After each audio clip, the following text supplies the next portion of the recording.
Hola a todos, bienvenidos, muchas gracias por estar aquí. Vamos a reescribir un poco la percepción de los padres, porque como tú sabes muy bien, nos hemos dado cuenta en el instituto y en el departamento académico que la base y la esencia de los conflictos de las personas pues se fundamenta todo en el nido familiar, ¿no? Sí. Vamos a trabajar los padres, que podríamos decir que son las dos personas que sobre todo conforman nuestra identidad actual y que han marcado parte o prácticamente todo lo que somos a día de hoy. Y la importancia de poder hacer un proceso de reinterpretación y de revisualización de lo que consideramos la figura paterna y la figura materna, ¿no? Ese redescubrimiento que viene a significar volver a conocer a nuestros padres, aquellas personas que puedan estar resentidas con su padre o con su madre. Después de tantos años de experiencia y de múltiples casos, nos damos cuenta que al final siempre vamos a parar al mismo sitio, al mismo lugar, allí donde hemos nacido, en el ambiente emocional que nos hemos criado, y partimos de una base, David, muy importante, que es la siguiente. No tenemos los padres que tenemos por casualidad, no nos ha tocado en una tómbola, en un sorteo. Vamos a partir de la base de que estamos con los padres que debemos de estar. Ya hablaré yo de mi experiencia, ¿no? Y sobre todo ya metiéndonos en vereda, en el kit de la cuestión, hay un mito que hay que deshacer rápidamente, y es el siguiente: los padres quieren de una forma incondicional a sus hijos. Esto no es verdad. De hecho, hay padres que no se saben querer, hay padres que no saben amar y sobre todo hay padres que no saben generar vínculos entre ellos y los hijos, y por tanto hay padres auténticamente crueles. Si a veces nosotros somos especialmente intensos y duros con los padres o con la visión que debemos de tener de los padres, es porque precisamente necesitamos agitar ese entorno, generar un cambio necesario para que la persona se dé el permiso de poder percibir las cosas de una forma mucho más... de una manera que le proporcione cierta tranquilidad, paz y un estado más de equilibrio interno. De hecho, muchos de nosotros nos es fácil aplicar ciertos recursos a nivel de conducta, a nivel de pensamiento, a nivel de acción y a nivel de conciencia, quizá en nuestro trabajo, con nuestro jefe, con nuestra jefa, con nuestros compañeros, quizá en nuestro grupo de amistades, pero con los padres, con toda la parte más interna, con lo que supone el núcleo de nuestra vida, que precisamente es donde se enquistan las dinámicas y donde se perpetúan los problemas de verdad, ahí es donde cuesta. Y por eso ahí es donde hay que apretar, donde más duele. Tenemos un perfil de personas que son personas, como muy bien se explicaremos a lo largo de la presentación, son personas que pueden estar demasiado apegadas a sus padres. ¿Sí? Que de alguna manera los padres a día de hoy siguen teniendo una importancia emocional, digamos, demasiada importancia, ¿sí? Más de la que debería de tener. También puede ser muy castrante y muy limitante. Y son personas que al final no llegan a individualizarse, no llegan a encontrarse como individuos porque el sistema de alguna manera los oprime o los asfixia, ¿sí? Es lo que conocemos como lealtades familiares. Son personas que son demasiado leales a los deseos inconscientes de sus padres y se pasan la vida intentando cumplir esos deseos y se olvidan de vivir su propia vida. Entonces esas personas tienen que hacer un proceso de desapego emocional, que no tiene por qué ser físico. Muchas personas lo pueden sentir así, de la necesidad de separarse durante un tiempo, pero no tiene por qué, porque al final se trata de reinterpretar, de percibir de otra manera una situación que aparentemente puede ser limitante. Y por el otro lado tenemos a personas que pueden estar resentidas con sus padres. Pueden haber tomado la decisión de irse a vivir lejos o de haberse enfadado mucho con su padre o con su madre y estar resentidos y resignados con ellos. Y en esos casos también es importante redefinirlos y redescubrir a los padres. Porque esa persona, aunque aparentemente parece que ha hecho su vida, el eje de su movimiento siguen siendo los padres, porque precisamente se mueve por resentimiento. Entonces, nunca hace las cosas por él o por ella misma, sino que lo hace por compensación a no parecerse a su madre quizá o a su padre. Entonces está igual de condicionado por muy lejos que físicamente se haya ido. Emocionalmente es como si los llevan encima. ¿Sí? Entonces, en ambos casos es importante redescubrir a los padres y de alguna manera hacer ese proceso interno, porque todo aquello que juzgamos de nuestra madre, todo aquello que juzgamos de nuestro padre, tarde o temprano la vida nos va a llevar a tener que integrar esas cualidades. Porque cuando juzgamos a nuestro padre por algo que ha hecho, no solamente dejamos de tener las cualidades aparentemente negativas de él, sino que tampoco podemos integrar lo positivo.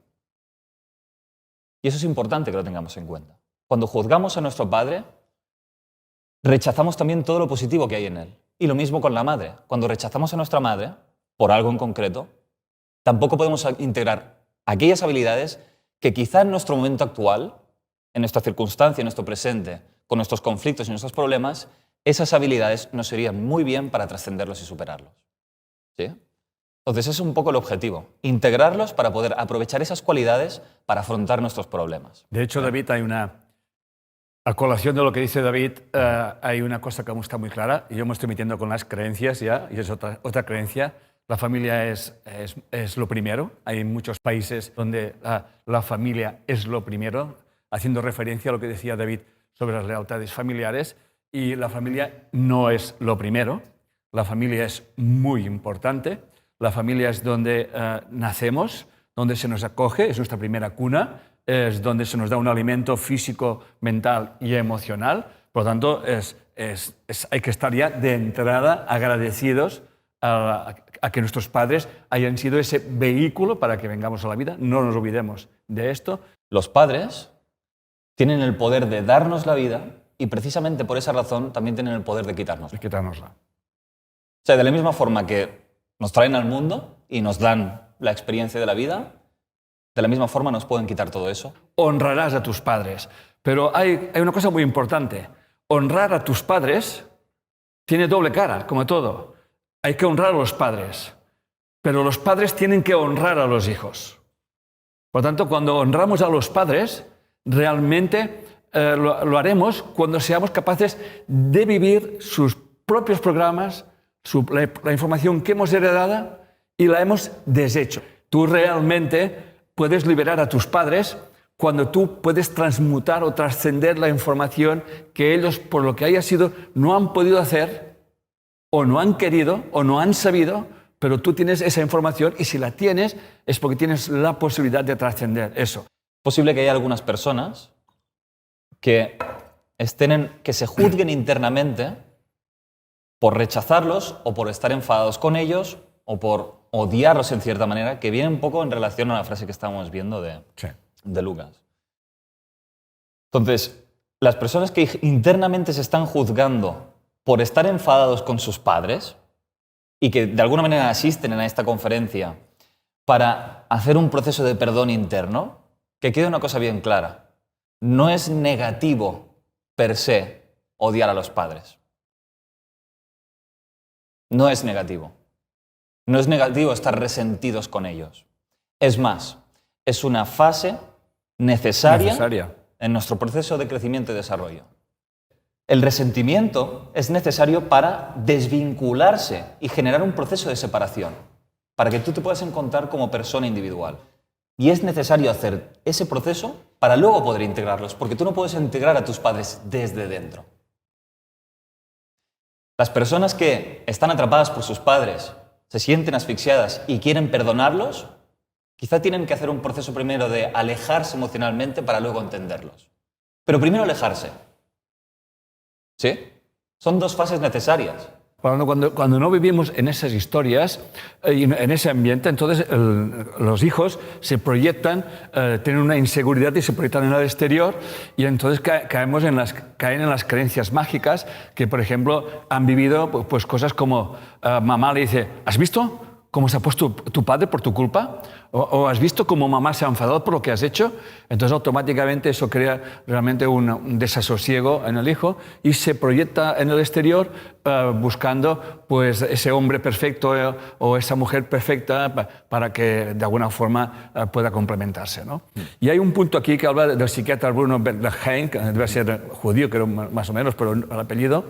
Dice, acuñó una expresión de identificación con el ofensor, que tiene que ver que un niño, o sea, cuando realmente hay violencia en casa, del tipo que sea, los niños sufren esta violencia. Y si esa violencia se va manteniendo en el tiempo, automáticamente llega un punto de defensa psíquico, que es que el niño o la niña que vive esa violencia constante se identifica con el ofensor. Hay un proceso que vivimos todos en mayor o menor grado, que se puede titular como despersonalización o pérdida de identidad. ¿Sí? Que es un proceso que sufrimos todos de pequeños en nuestras familias. Y no tienen por qué pasar grandes cosas, no tiene por qué ser un ambiente súper violento, no hay que imaginar mucha catástrofe para que el niño o la niña, de alguna manera, pierda esa identidad. Porque cuando llegamos a un sistema, cuando llegamos a una familia, ¿sí?, lo que hace esa persona, ese hijo o esa hija, es ocupar un espacio vacío que tiene que ver con las necesidades de los padres. Es decir, vienes a ocupar un sitio que el sistema necesita. No lo que tú necesitas como persona individual. ¿Sí? Porque ojalá todos hubiéramos tenido padres súper completos y súper felices, pero no es el caso.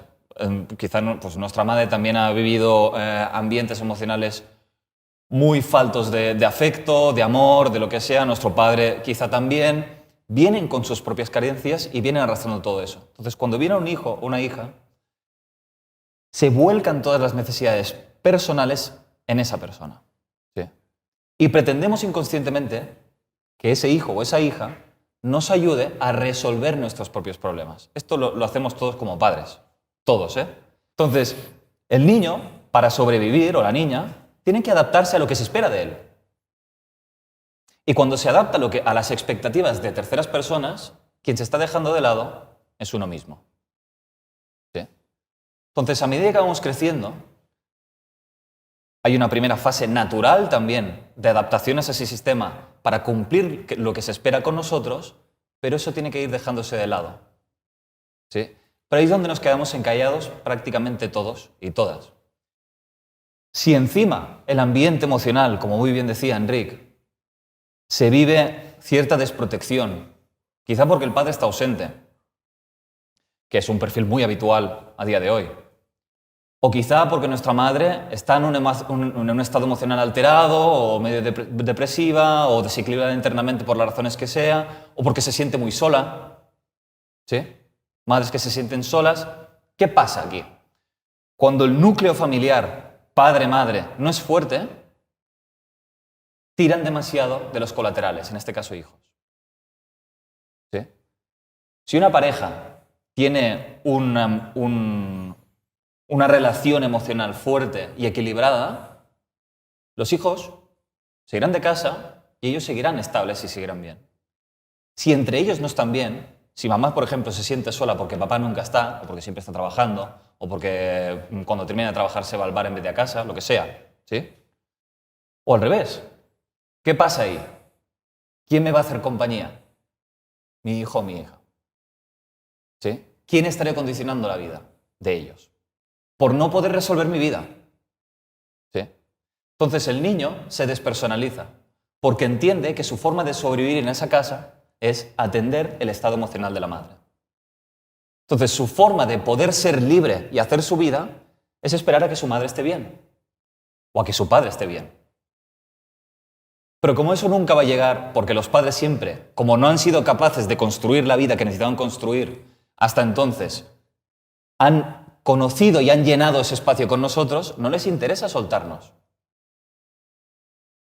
Y tenemos que hacer un proceso de autocrítica aquí, porque llega un punto en el que nosotros hemos sido víctimas de esa circunstancia, hemos perdido nuestra identidad en el camino, pero al final tenemos la responsabilidad de seguir manteniéndonos ahí o no. Y muchos de nosotros seguimos al lado de nuestra madre, de nuestro padre, emocionalmente, pensando que les hacemos un favor, esperando que llegue el día en que los miremos a los ojos y, hostia, pues hoy resulta que ya están bien y ya tenemos el permiso implícito de hacer nuestra vida. Ya me puedo marchar. Pero eso no va a llegar nunca. No va a llegar nunca. Precisamente nos encallamos en ese proceso y lejos de ayudar, lo que estamos haciendo es mantenerlos en el problema. Sí. Necesitan ver en nosotros el proceso que ellos internamente tienen que hacer. El mayor ejemplo es el ejemplo. Por eso, en las conductas parentales que afectan a nuestra identidad, los padres pueden mostrar un desacuerdo en las iniciativas que nosotros tengamos. Claro, ahora lo que vamos a empezar es a enlistar toda una serie de conductas que afectan nuestra identidad, como bien está diciendo Enrique. Es decir, cosas que hacen, que suelen hacer, porque ya veréis que os van a resonar alguna seguro. A todos. Algunas conductas que de forma muy sutil, ¿sí?, o de forma muy invisible pueden desempeñar nuestro padre y nuestra madre y que merman nuestra identidad y nuestra autoestima. Señalar sistemáticamente el error, ¿sí?, o lo que hemos hecho mal, a pesar de que hayamos ejercido un buen comportamiento. Os pongo un ejemplo, que seguro que os va a resonar a muchos de vosotros. Seguro. Imaginar que cuando eres pequeños llegabais a casa con la nota del colegio o del instituto, mira mamá o papá, he sacado un 8. ¿Sí? Ya hijo, pero podrías haber sacado un 10, ¿eh? Te puedes esforzar un poquito más. O como un amigo que conozco yo, que una vez vino de un partido de baloncesto que había metido 25 puntos y su padre le dijo, ya, pero esos 2 tiros libres que ha fallado, que eran súper claves. Entonces, ¿qué consigue un padre o una madre cuando hacen eso? Es meterte la creencia de que no estás lo suficientemente preparado o preparada para salir al mundo y ser lo suficientemente competente como para resolver los problemas por ti mismo. Y depender de mí. ¿Sí? Es una forma de decir, no estás preparado, vas a seguir aquí a mi lado. Fijaros que todo va en la dirección de cortar la relación que nosotros como individuos podemos tener con el mundo exterior.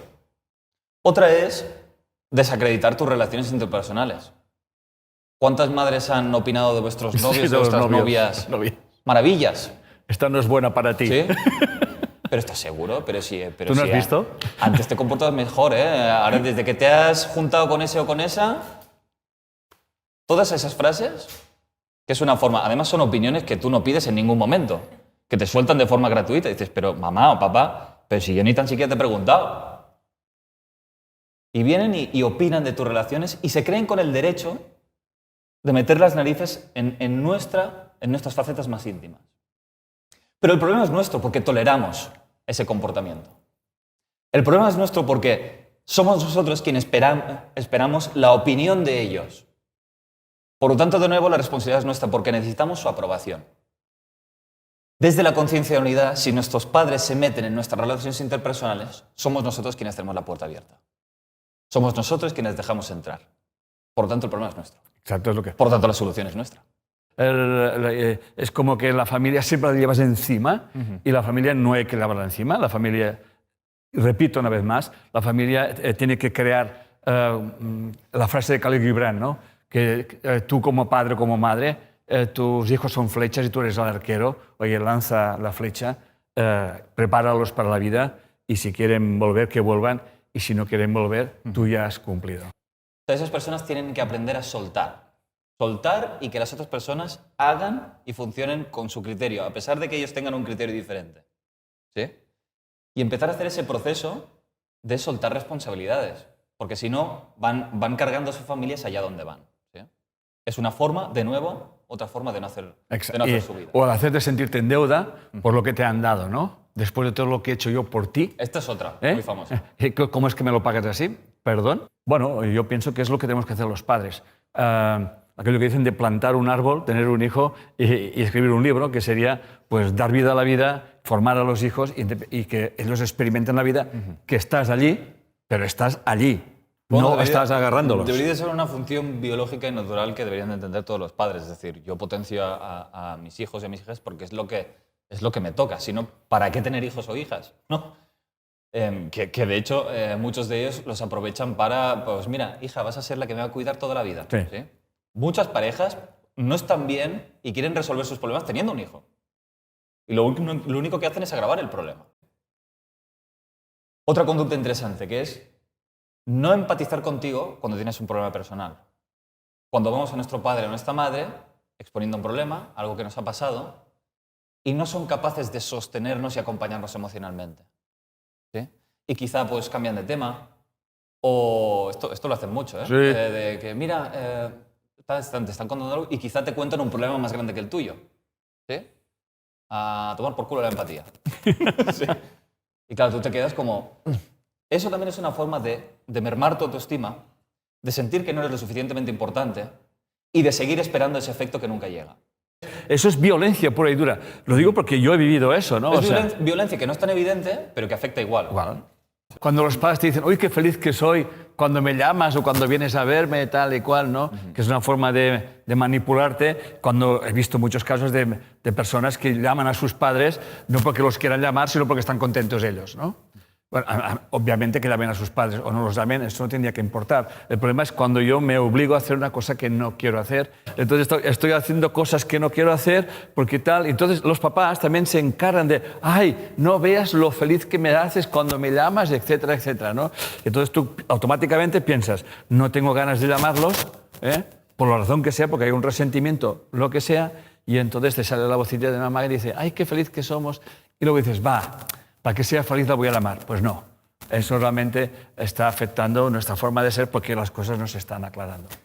Otra muy habitual, que es precisamente lo contrario, que nuestros padres siempre estén infelices o enfermos o de la manera que sea. ¿Sí?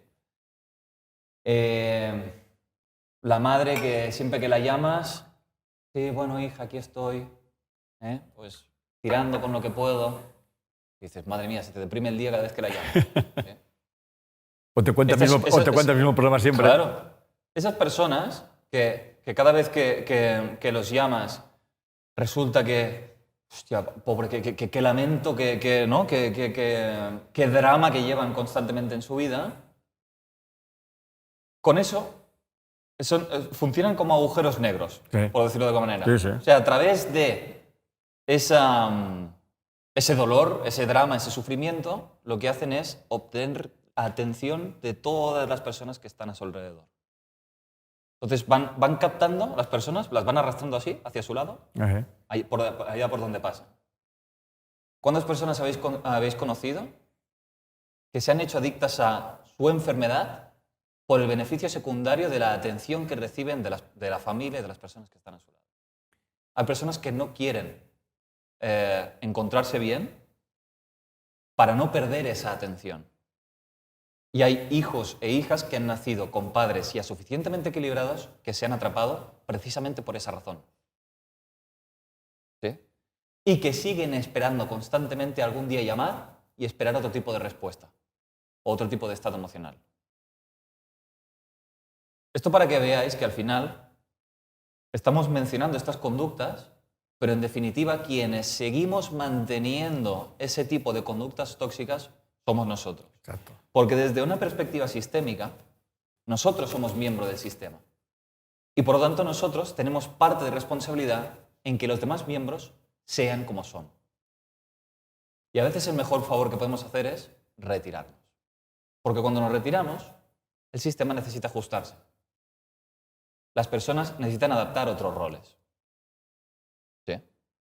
A colación de eso, David, voy a hacer una pregunta genérica, ¿no? ¿Quién no ha recibido la llamada de papá o de mamá, que normalmente es de mamá, quejándose de, mira, hija, lo que hace tu padre, etc.? O sea, proyectando su problema al hijo o la hija, y automáticamente la hija o la hija proyecta el problema con su marido. ¿Ok? Siempre estamos dándole la vuelta a lo mismo. Por lo tanto, llega un punto que es lícito utilizarlo, que es basta ya. Basta ya. Es que mi mamá me llama cada día 2 veces o me llama cada semana. Bueno, yo digo, ¿tú quieres que te llame cada 2 veces? No, pero es mi mamá. ¿Perdón? Pues te está proyectando quejas y normalmente digo, ¿y de qué te hablo? Dice, siempre se está quejando de mi padre. Pues lo que decía David, quien está alimentando ese problema y ese sistema eres tú. Si realmente uno empieza a respetarse a sí mismo, escuchar su voz interior y animarse a hacer todo eso que lleva tiempo postergando, le tiene que dar absolutamente igual lo que su sistema vaya a decir o vaya a pensar. Porque en la mayoría de las ocasiones no nos van a potenciar a hacer eso. No va a pasar. Porque esas personas están acostumbradas a un tipo de personalidad que de alguna manera tiene que morir y que estamos dejando atrás. ¿Me explico? O sea, para desidentificarnos con la persona que hemos sido hasta ahora y empezar a mostrarnos de otras maneras, la gente no va a estar, por definición, de acuerdo con nosotros. Van a decir, pero si tú no eres la persona que conozco, si tú estás cambiando y no me interesa, porque el tipo de vínculo que teníamos es... había un acuerdo tácito. ¿Sí? Entonces, es una especie de abandono. Entonces, si yo veo que tú tienes el valor de hacer tu vida, yo también me quedo sin excusas para hacer la mía. No me interesa que persigas tus sueños, porque voy a intentar boicotearlos. Entonces, si nosotros nos mantenemos lo suficientemente firmes y fuertes como para no tener que necesitar el acuerdo de nuestra familia para hacer nuestra vida, iremos en buena dirección. Mientras necesitemos que ellos estén de acuerdo con nosotros, vamos a caer en este tipo de conductas. Vamos a seguir llamándolos, esperando a ver si nos dan luz verde, o nos animan a hacerlo, o nos vamos a seguir preocupando, que es una forma indirecta de decir, ahora sí puedo soltaros, ahora sí puedo encargarme de mí. Pero hacer eso es un problema, porque los estáis obligando a cambiar, y no tenéis ese derecho. La persona madura emocionalmente no espera a los demás que estén de acuerdo con él, porque eso es una forma de manipulación. Eso es necesitar que los demás estén de acuerdo contigo para cambiar. Por lo tanto, no estás cambiando. Por ti. No estás teniendo el suficiente valor como para hacerlo por ti mismo. Estás exigiendo que las demás personas cambien. Por lo tanto, te estás convirtiendo en lo que ellos hacían contigo. ¿No? Son recursos prácticos, Sí. sobre todo para aquellas personas que están, como decíamos inicialmente, resentidas con sus padres o muy enfadadas con ellos y que necesitan de alguna manera recursos para empezar a perdonarlos y a integrarlos. ¿Sí? Tener en cuenta las experiencias que han vivido, que a veces se nos olvida. Sí. O sea, se nos olvida percibir el pasado de nuestros padres, las experiencias que han vivido, el tipo de educación que han recibido, el tipo de padres que han tenido, y exacto. todas las razones por las cuales a día de hoy son como son y se comportan como se comportan. Que nos lleva al segundo punto, no exigirles algo que no son capaces de dar.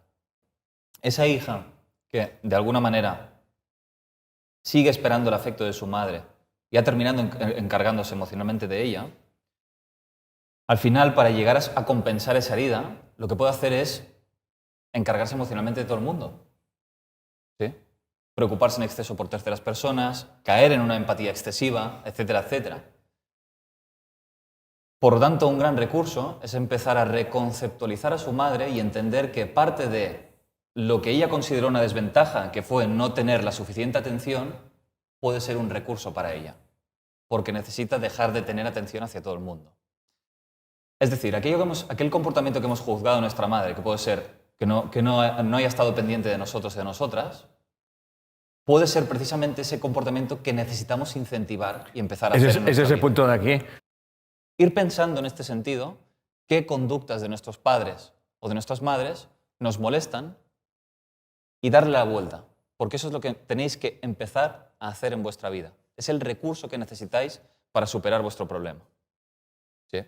Que tiene mucho que ver con las heridas. Con el otro recurso práctico, que es entender que las heridas que nos han infringido son la semilla de nuestras fortalezas.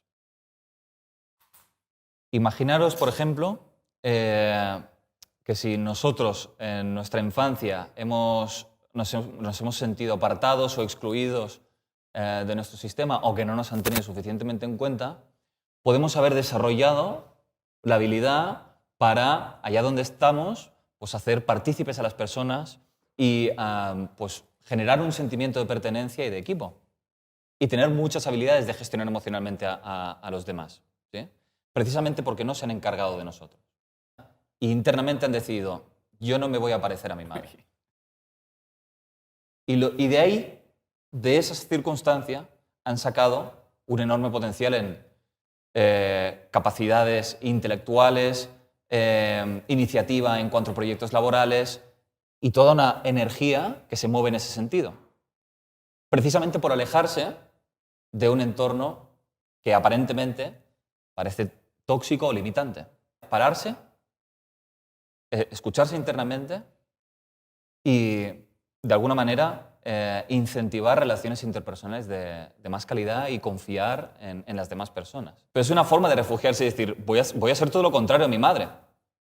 Y precisamente eso que juzgamos, luego lo terminamos necesitando, porque nos aislamos, nos sentimos solas o solos, ¿sí? Y no somos capaces de construir un mundo interno, por el miedo que supone a quedarse atrapado como nuestra madre estaba. ¿Me explico?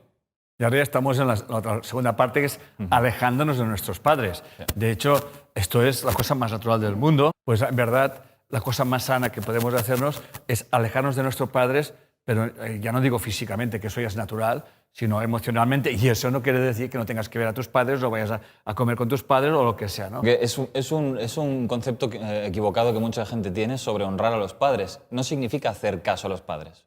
Honrar a los padres no significa hacerles caso, sino precisamente hacer lo que ellos no supieron o no pudieron hacer. ¿Sí? O sea, hay muchas...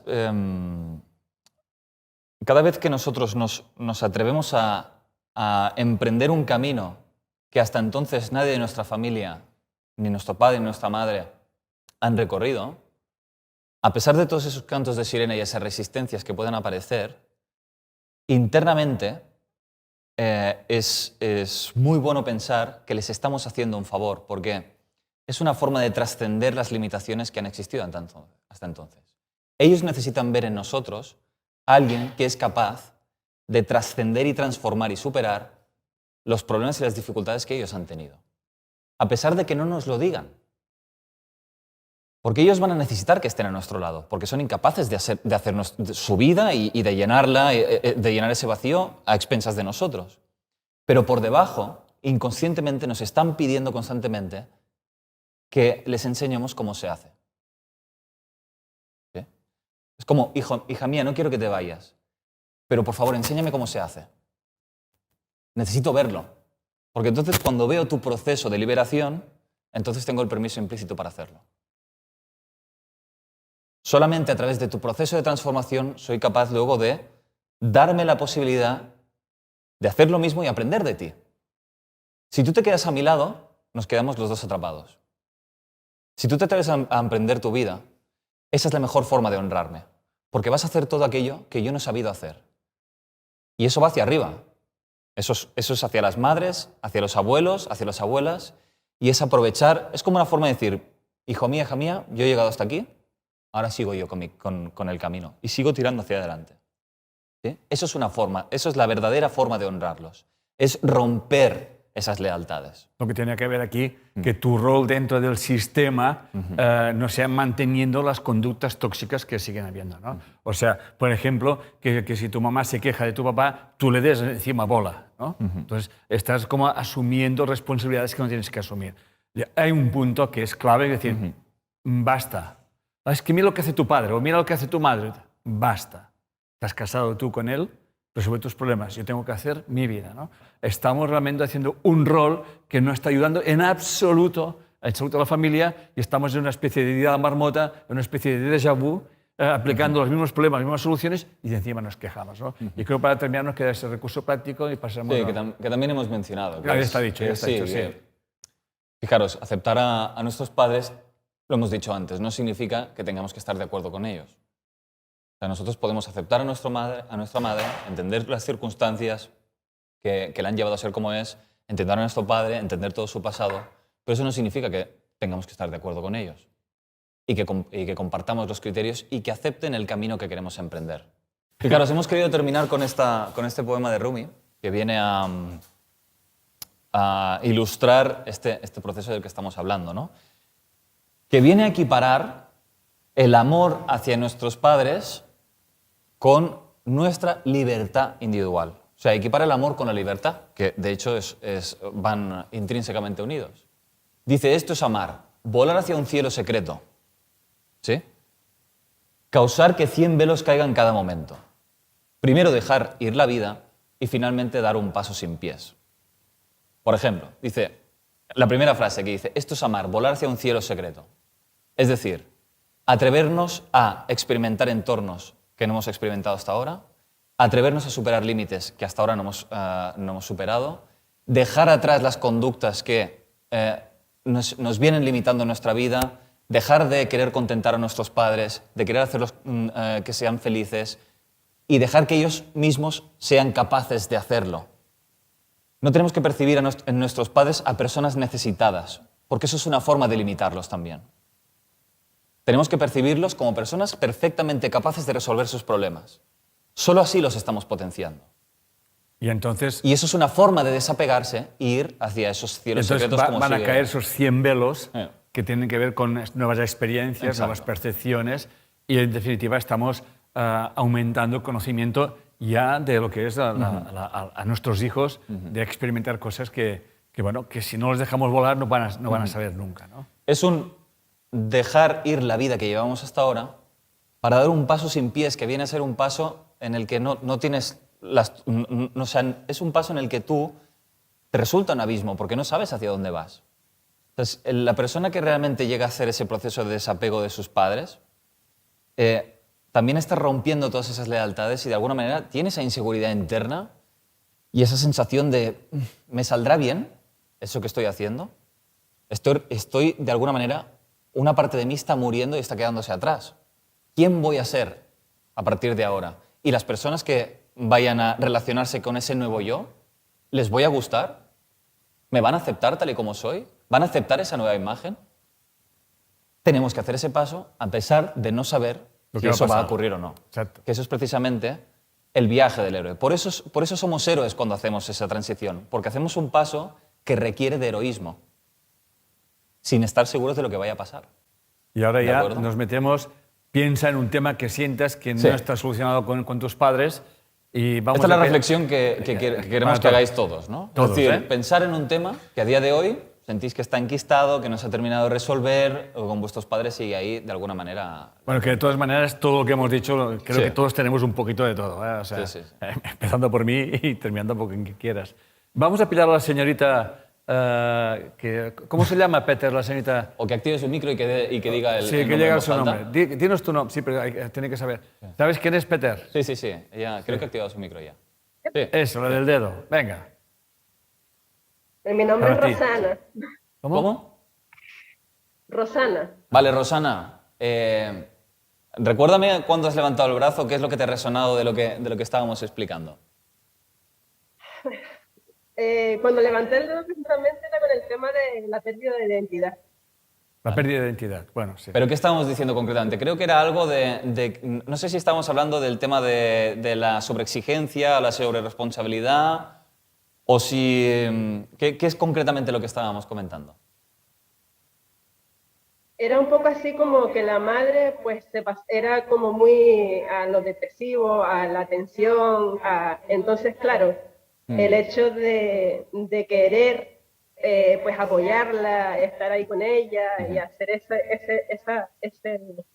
ese recorrido, pues bueno, yo fui quitándome un poco pues de en medio. Y luego me lleva un poco a mi vida actual, ¿no? Exacto. Muy bien. Eso es lo interesante. Esto es lo interesante. Eso, o sea, cómo de alguna manera las experiencias que hemos tenido hasta ahora nos están afectando a día de hoy. ¿Vale? De eso es lo que se trata la conferencia. De saber cómo nos está limitando a día de hoy lo que hemos vivido. Entonces, entiendo que tú te has dado cuenta ya de que hay un conflicto o un problema latente en tu vida, presente. ¿Cuál es? Mi problema es precisamente lo que hablaban al final de todo del paso del héroe, es dar ese paso a convertirme en otra persona. Vale, pero quiero que me pongas... Sí. Espera, Rosana. Pero no has dicho nada. ¿Vale? Ahora iremos del discurso general a lo concreto. ¿Vale? Experiencias concretas, personas concretas. Es decir, ¿dónde sientes tú que tienes que hacer ese paso? Pero quiero que me pongas... No sé si, por ejemplo, estás casada o no, o si es con tus padres, es decir, ¿cómo se traduce ese paso? Disfrutar de la vida. No entiendo. ¿Qué ha dicho? Disfrutar de la vida. Disfrutar de mí misma. Vale, pero ¿qué pasa? Escúchame, ¿qué pasa? Yo te ayudo, no te preocupes. ¿Qué pasa en tu vida que te impide disfrutar tu vida? Señálame el problema. La economía, por ejemplo. Vale, ¿qué pasa con la economía? ¿Lo veis qué diferente es dar el paso que necesito en mi vida? Vale, Pero, hay un problema económico. Antes que nada, ¿la economía qué tiene que ver con tu madre? Por parte de los dos, por parte de mi padre y mi madre. Vale, ¿Qué, perfecto. qué pasa con la economía? ¿Qué pasa? Que no surge, no evoluciona. No, no, No entiendo. He tenido 3 relaciones y con las 3 relaciones yo trabajo, yo pago, yo hago. Vale, espera. y la otra parte- Vale, espérate. Ahora sí. Debo de entender, voy a hacer una recapitulación, ¿vale? Debo de entender que tú trabajas, Y lo paga entiendo todo. entiendo que económicamente tú por ti misma ganas dinero y estás bien. ¿Estás en pareja ahora? Vale, y entiendo que es la pareja. Ahora, ¿ves cómo te das cuenta de la emoción que está apareciendo ahora en ti? O sea, porque hay que hablar en términos concretos y tocar un poquito donde duele Claro. para poder cambiar las cosas. Entiendo que tu conflicto principal es que tu pareja no aporta dinero en casa. ¿Nada? A veces sí, a veces no. Bueno, su lenguaje corporal es no, ¿eh? Vale, entonces, Ha hecho así. claro, quiero que me pongas una escena concreta, ¿vale? Con él, ¿vale? Donde surge ese tema y surge tu estrés y hay un conflicto. Concretamente. Donde se hable, porque entiendo que tú le tienes algún tipo de reclamo o es un tema que se habla. Hablar no se habla mucho, se sabe que se sabe de que hay un problema, ¿no? Vale. Pero Entonces, primer problema. el Espera. problema Tranquila. Tranquila. Cuando se pone interesante todo el mundo quiere ir rápido. Primer problema, que es no hablar del problema. Sí, es un problema. O sea, quiero decir, y esto tiene que ver contigo, que es una forma de no querer herirle y hacerle daño. porque cuando hablo hiero y hago daño. Pero O a la persona. escúchame. herida. Escucha. Si tú no quieres hablar del tema para no herirlo o para no malmeter su autoestima o lo que sea, es decir, tapas el problema, luego no tienes derecho a quejarte. ¿Me explico? Porque tú misma estás aceptando el hacerte cargo económicamente de los dos. Y si tú no manifiestas el desacuerdo, la otra persona no tiene por qué cambiar. Por lo tanto, aquí hemos tocado algo interesante, que es tu necesidad inconsciente de ocuparte del sistema.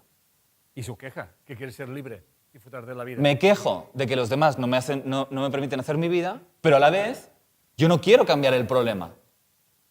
Esto es lo que hablábamos antes. Y eso tiene que ver de su familia, de Claro. sus padres. O sea, hay un punto, cariño, en que tú te has vuelto adicta a resolver los problemas de los demás y a encargarte y ocuparte de todo. ¿Quién lo hacía? ¿Tu madre lo hacía? ¿Vale? Primero asimila esto, ¿vale? Te quejas de que tú tienes un marido que no aporta, pero tampoco haces nada para resolver la situación. Entonces, la responsabilidad es tuya. Tuya. Aquí es donde hay que aplicar la conciencia unida, en los problemas. Ya no me quejo de que él no aporte, sino que me pregunto por qué me encuentro una persona, que además es la tercera, me lo has mencionado tú, que resulta que no me ayuda en el sostén de las tareas, de las responsabilidades, etcétera, etcétera. Es mi necesidad intrínseca de ocuparme yo y de no confiar en que las otras personas puedan hacerlo. Entonces, como muy bien dice Enrique, vamos a donde se planta la semilla de todo esto, Claro. que precisamente, seguramente, cariño, has crecido en un entorno en el que o papá no se ocupaba de la economía de casa y de las responsabilidades tampoco, o mamá, o los dos, y tú tuviste que asumir ese papel, que es una forma de hacerse adulta demasiado rápido. 16 años. Cuéntanos un poquito para ilustrar. Si pones el contexto bien claro. Yo le haría una pregunta directa, que es, ¿tú pasas dinero a tus padres actualmente? Cuando vivía con ellos, sí. ¿Has visto? Ahora tenemos a 3 personas que dependen de ¿Has ti. visto? ¿Habéis visto cómo está reparando? ¿Tienes, Esto es como... ¿Tienes hijos? Una niña. 4. 4 hijos. Tío. 4 hijos tienes. No, una niña. ¿Eh? Tienes una niña, un niño, una niña y otro niño. Esto es violencia. Hago un paréntesis. Esto, para entenderlo todo el mundo, esto es violencia. Y ella ha asumido, ha hecho la transferencia y ella es la violentada. Y sigue violentándose. Rosana se sigue violentando. Y ella se piensa que es igual buena, pero ella es tan violenta como lo fueron sus padres. Porque sigue manteniendo lo que hablábamos, la misma tesitura, tal y cual. Y encima se queja, pero ella no hace nada. Entonces, fíjate, quiero que nos hables del ambiente emocional cuando eres pequeña y eso que te estaba diciendo. ¿Qué pasaba en casa para que tú tuvieras que asumir esa responsabilidad? Vale. Para comenzar, mi padre no dejaba hacer nada a mi madre. ¿Vale? Mi padre en esos tiempos, cuando yo era más pequeñita, era muy machista. ¿Vale? O esa es la referencia que yo tengo, ¿no? Porque, claro, mi madre quería hacer cosas, quería, pues, desarrollarse, ¿no? Y mi padre era, no, tú eres aquí en la casa y más nada. Uh-huh. Entonces, cuando aproximadamente yo tenía unos 6, 7 años, más o menos, mi padre enfermó. ¿Tu padre qué, perdona? Entonces, mi padre enfermó. Vale. Enfermo. Pues ya fue unos años de cobrar lo justo, ¿Qué de pasa luego preparar su jubilación. Vale. Cuando tu padre se enferma, que entiendo que hasta entonces era quien aportaba la economía, ¿eso pasó con 6, 7 años tuyos, dices? Más o menos. ¿Y qué sucede? Es decir, cuando tu padre se enferma, ¿qué consecuencias se produce en ti y en el sistema? ¿Qué cambio hay? ¿Qué te implica a ti eso? Por lo que yo puedo recordar es que todo en mi casa era todo muy secreto, era todo muy oculto. Entonces Sí, pero- lo único que veía eran las malas caras. Pero fíjate, Yo sentía, allí, cariño, tú tomas una decisión interna, que es no solamente ocuparte del estado emocional de mamá, sino también ocuparte de papá. Y la vida te envía ¿Entiendes? 3 papás. Ya te ha enviado 3 papás la vida. Entonces, ahí, precisamente, tu padre, que hasta entonces era quien aportaba, deja de aportar. Y ahí es donde se produce la crisis y el dolor y el estrés, porque tenéis que recortar gastos, es un entorno de peligro que marca tu identidad hasta el día de hoy. Por eso tú no puedes soltar el hacerte cargo de los demás. Pero, cariño, aplicando uno de los recursos que hemos comentado y para cerrar tu caso. Hemos hablado antes de que nuestra conducta al final alimenta el problema del sistema. Entonces, al final te estás rodeando, estás haciendo las personas de tu entorno personas incapaces, que no son capaces precisamente de poder resolver sus problemas y hacer su vida. Ni tu hija, ni tus padres, ni tu marido. Mientras tú sigues resolviendo los problemas por ellos, ellos van a seguir tirando de ti. Por lo tanto, no les estás haciendo un favor. Estás limitando su crecimiento. De la misma forma que tus padres hicieron contigo. Y otra cosa, David. ¿Entiendes? Otra cosa, Rosana. Estás reparando a tu madre. Has dicho que tu padre no le dejaba hacer nada a su madre. Por tanto, a tu madre. Por tanto, tu madre no podía valerse por sí misma. Y tú estás reparando a tu madre. Por tanto, piensa que gracias a que tu madre no pudo ser una persona independiente económicamente, tú eres una persona independiente económicamente. Claro. O sea, todo tiene su... El peligro interno, Rosana, es que si tú te paras de trabajar y descansas, no tienes la seguridad que el hombre pueda proveer, claro, o pueda enfermarse, o pueda pasar cualquier cosa, que es precisamente lo que sucedió en casa. Claro. es que ya ocurrió. Ya tuve un paréntesis de ese tipo, de yo quedarme sin trabajar y de repente 3 meses sin pagar hipoteca, Exacto, casi que no sabía exacto. dónde comer. Y mi Exacto. padre me ayudaba a mí precisamente. Exacto. Era cuando él me daba a mí para yo poder comer. Entonces, de nuevo se activa el mismo miedo. Pero hasta que tú no veas que es tu necesidad interna de ocuparte, no va a cambiar la situación. Porque seguramente cuando te paras, tienes miedo, ¿sí? O te sientes culpable por estar dejando de atender. Por eso luego surge el problema. Pero precisamente el dolor del sistema, que es cuando tu padre enfermó y cuando nadie lo soportaba, que tú tuviste que tomar las riendas de ese asunto, precisamente esa herida, ese trauma que marcó el sistema, es lo que tienes que empezar a hacer, que es pararte. Pararte y descansar. Y dejar que los demás... Y ocuparte de ti.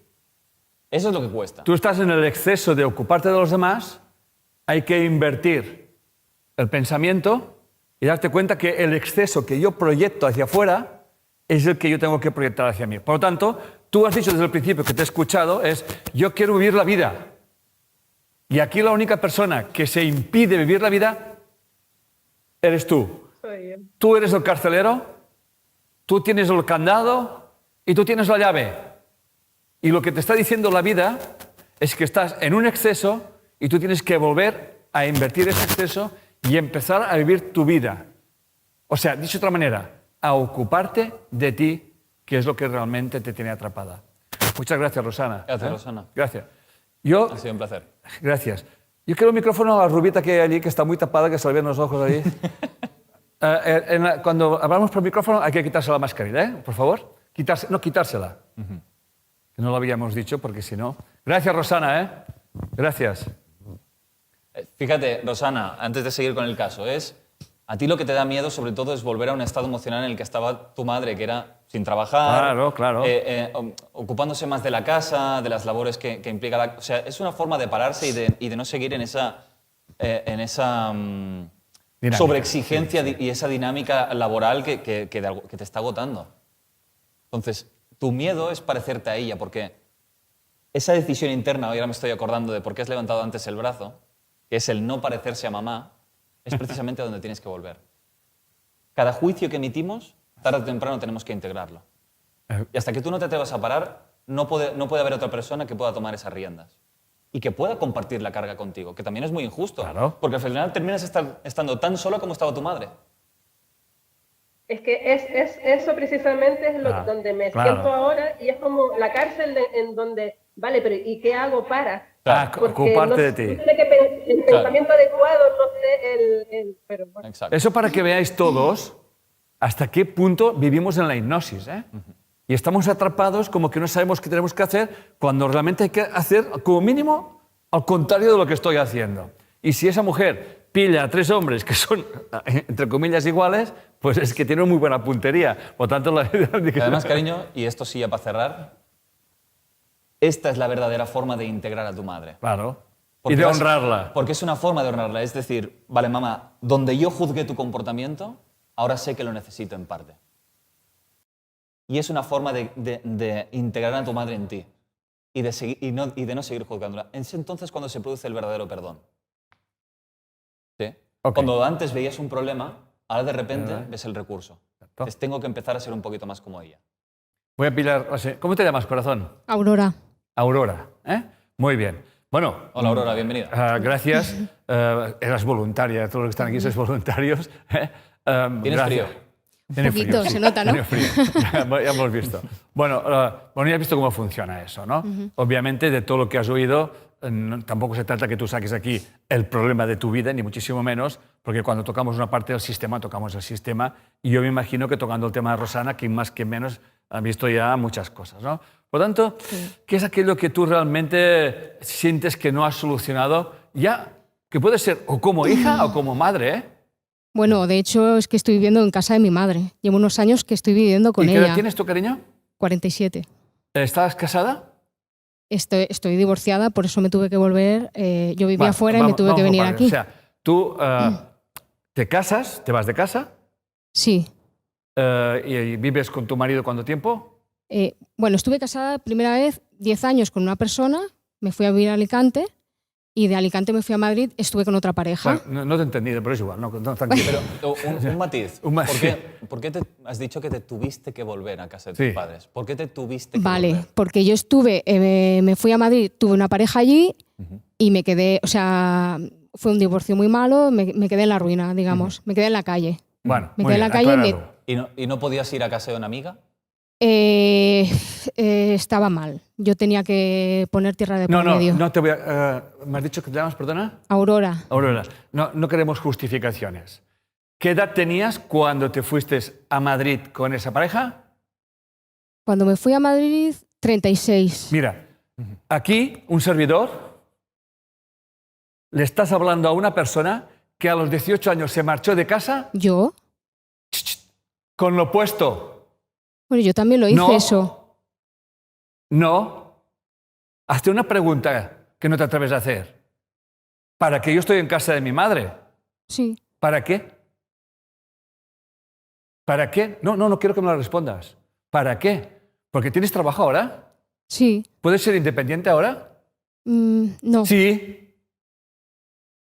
Sí, porque lo era yo. Y vivía en un piso con cuatro compañeros, con cuatro estudiantes. O sea, a donde te queremos Sí. llevar, recuérdame tu nombre, cariño, perdón. a Aurora. Aurora, a donde queremos llevar es que cuando tú has dicho tuve que volver a casa de mis Claro. padres, eso, Sí. escúchame, ese tengo que es una creencia limitante. Te aseguro que alternativas habían. Claro. Por supuesto. O sea, irse con una amiga, o irse con dos, o irse con tres, o yo qué sé, piso compartido donde sea. Recursos hay infinitos, pero inconscientemente eso es lo que debemos de entender. Claro. Nosotros justificamos nuestros comportamientos porque tenemos que darles una explicación. Pero tu inconsciente te lleva otra vez a casa de tus Claro. padres. Sí. Y es ahí precisamente donde vamos a ir a trabajar Que ahora- el punto conflictivo que te hace volver. Es que es lo No, que no, no no. entiendo por qué yo... No, ¿por qué no? ¿O para qué? No, ¿para qué vas a casa de tu madre? Pero no me contestes, es igual. Me vas a contar una historia que te has contado y que no te sirve para nada porque sigues estando igual. Con 40 y tantos años me has dicho que tienes, ¿no? Sí. ¿Ok? Bien, perfecto. A mí que estés con tu madre o no, a mí me da igual y a David también, ¿no? Pero mi pregunta es, ¿qué ambiente emocional viviste, que es donde tenemos que ir, entre papá y mamá, para que tú, inconscientemente, como ha pasado con Rosana, te sientas obligada a volver a casa de una forma inconsciente y tú quizás no llegas a entender para qué lo estoy O haciendo? sea, no es un problema que tú a día de hoy vivas con tus padres. Exacto, eso que quiero dejarlo claro. Lo que nos da la sensación es que precisamente estás ahí y es un entorno conflictivo para ti. Claro. Tú podías vivir con ellos y vivir la mar de feliz. Sí, quisiera estar en otro sitio. sí. Exacto, pero quieres estar en ese sitio porque hay un problema. Claro, Allí. ahí está. En convivencia con tus padres. Que es la pregunta que Y que lo viviste desde muy pequeña, cariño. O sea, de alguna forma hubo un estrés, que es lo que nos vas a explicar ahora, Sí. en detalle. ¿Cuál estrés que había en casa? ¿Cuál era el ambiente estresante? Bueno, a ver, a mi padre lo veía poco y sí que es verdad que a veces se peleaban. Se peleaban. Pero cuando se peleaban, fíjate qué has dicho, ¿eh? Fíjate cómo hablas, corazón. Sí que es verdad que a veces se peleaban. Yo no te lo voy a negar que se pelean, porque claro que se peleen, bueno, que no se pelea con la pareja, si esto es sano pelearse, porque precisamente se va al romanticismo y aparece el amor auténtico, cuando ya se va la nube, ¿no? Pero allí había un estrés. Para que tú Sí. te identifiques con que tengo que ir a ver a mi madre, mi pregunta es, ¿tu padre vive? Sí, ¿Y vive en casa con tu madre? no, están separados. Vale, perfecto. ¿Cuándo están separados o divorciados? Divorciados. Bueno, es que separado es una cosa y Sí, divorciado es otra. bueno, es que no sé si al final firmaron los papeles. Bueno, es Creo igual. que es, bueno, no, La cuestión es que está hace tu madre. muchos años que no Entonces, sé. ¿qué estrés tú percibes que pasa tu madre en casa? Claro, se quejaba mucho de que mi padre llegaba tarde. Bien, no sigas. La queja. ¿Qué edad tienes cuando tu padre te dice eso? Cuando oyes eso.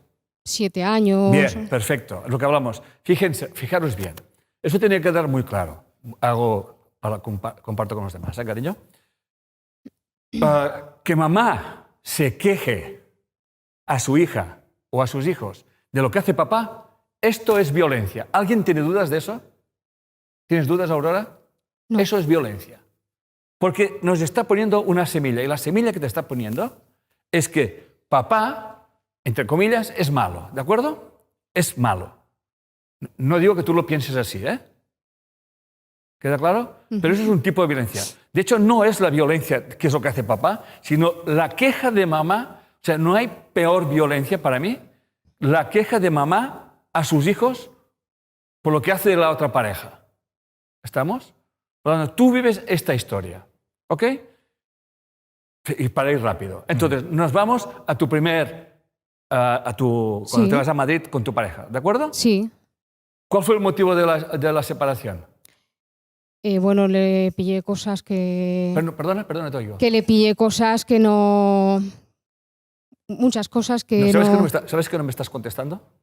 Supongo que te das cuenta que no me contestas. Que me engañaba.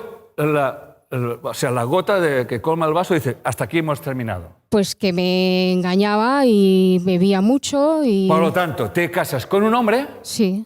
¿Habéis visto lo que cuesta decir las cosas? Es normal, cariño. Aurora piensa que es normal. O sea, ¿es que sería limpio y con el pecho descubierto así? Oye, yo me divorcié o me separé porque mi marido se iba con otra y además era borracho. ¿Vale? Punto. Perfecto. Por lo tanto, está repitiendo un rol de una queja de su madre. O sea, se queja de su pareja. ¿Me sigues? ¿Tu papá también bebía? ¿O se gastaba el dinero en otras cosas? Bueno, sí, iba, no lo he visto nunca borracho, pero sí, iba todos los días al bar, sí. Bueno, hacía de las suyas. Sí. Por lo tanto, yo quiero que veáis, Aurora del corazón, quiero que entiendas que de alguna forma tú has asumido, ¿sabes qué rol has asumido? Ser el marido de tu madre. Eso no es bueno ni malo, ¿eh? Por favor, que quede claro eso, ¿eh? Luego es que siento que nunca he estado en un sitio donde tenía que estar. O sea, que estorbo. Estoy en casa de mi madre y siento que estorbo. Muy bien. Pero tú fíjate, estás en casa de tu madre, estorbo. Pero ese estorbo ya tiene que ver con tu edad, ¿eh? Porque en tu inconsciente te está diciendo lo mismo que Rosana. Corazón, si tú realmente quieres respetar a tu madre y a tus padres, vive tu vida. Y tienes que hacer como la mujer de Lot. Te vas sin mirar atrás, libres de resentimiento. Tus padres no lo supieron hacer mejor. Pero de alguna forma, ahora ya quien se está haciendo violencia eres tú a ti misma. Para honrar a nuestros padres, tengo que vivir las experiencias que vivieron ellos y hacer aquello que ellos no supieron hacer. ¿Me estoy explicando? ¿Ok? Y este es el mejor acto de amor que te puedes hacer contigo misma y a tu madre y a tu padre. Porque si no, tu madre la sigues creando dependencia de ti. ¿Me sigues? Y en tu inconsciente hay esa necesidad de vivir tu vida. Y la verdad es que estás a tiempo y de sobras para hacerlo, ¿no? Y eso no quiere decir que tú no hables con tu madre o te vayas a tomar un chocolate o un café cuando te apetezca. No sé si me estoy explicando. Pero tienes que alejarte de tu familia porque tú tienes que vivir tu vida. Por lo tanto, lánzate a ese paso en vacío. ¿Me sigues? A ver qué sucede. Y si te encuentras uno parecido, te dices, esta película me la sé. A otra cosa, mariposa, gracias por haber venido. Porque de esa forma, con mis relaciones interpersonales, yo puedo conocerme a mí mismo, saber qué información estoy llevando, porque todo se refleja en mi vida. ¿Me sigues, cariño? Tienes que hacer lo que hizo tu padre con tu madre, que es lo que has juzgado siempre. Separarte. ¿Entiendes? Tú sigues estando enfadada con el hombre, que es una forma de estar posicionada a favor de mamá. Y de creer que la culpa la tiene él y que no son responsables los dos de lo que vivieron. Entonces, eso que se ha juzgado como acción de tu padre es lo que tú tienes que empezar a hacer con ella. Esas conversaciones en el teléfono Acabaron. que se vayan reduciendo. Y cada vez que tú sientas que en tu madre las conversaciones con ella que tienes y demás te pesan, te cansan y te quitan energía, pues te vas de pesca tú con tu padre. ¿Me explico? Y si no, te dices, es decir, mamá, te separas tú. nos tomamos un café y un chocolate y hablamos lo que quieras menos de esa historia. ¿Me sigues? Eso es lo que tú no te permites hacer. Y eso es una forma de honrar, en este caso, a tu padre. Es honrar una acción suya. Porque seguramente los problemas que ahora mismo estás teniendo con tu madre te permiten entender a tu padre. Entonces, esa acción que tú no te permites hacer con ella, porque es lo que juzgó tu madre y lo que se juzgó en el sistema, es lo que tienes que empezar a hacer. Alejarte emocionalmente para que tu madre pueda crecer en vez de limitarla, porque la estamos haciendo necesitada. Y entonces, cuando tú te permitas hacer eso, vas a estar más tranquila porque no vas a estar sosteniendo problemas que no son tuyos, estados emocionales de tu madre que no tienes ganas de hacer. Entonces, cuando tú no juzgues esa conducta porque te lo permitas hacer con tu madre, con las personas que te pesan, también vas a permitir a las otras personas hacerlo. Y no vas a sentir que te abandonan. Muchas gracias a todos. Ha sido un placer. Gracias por Nos estar vemos ahí, por participar. a la próxima. Gracias Nos por vemos a la estar aquí. Gracias aquí.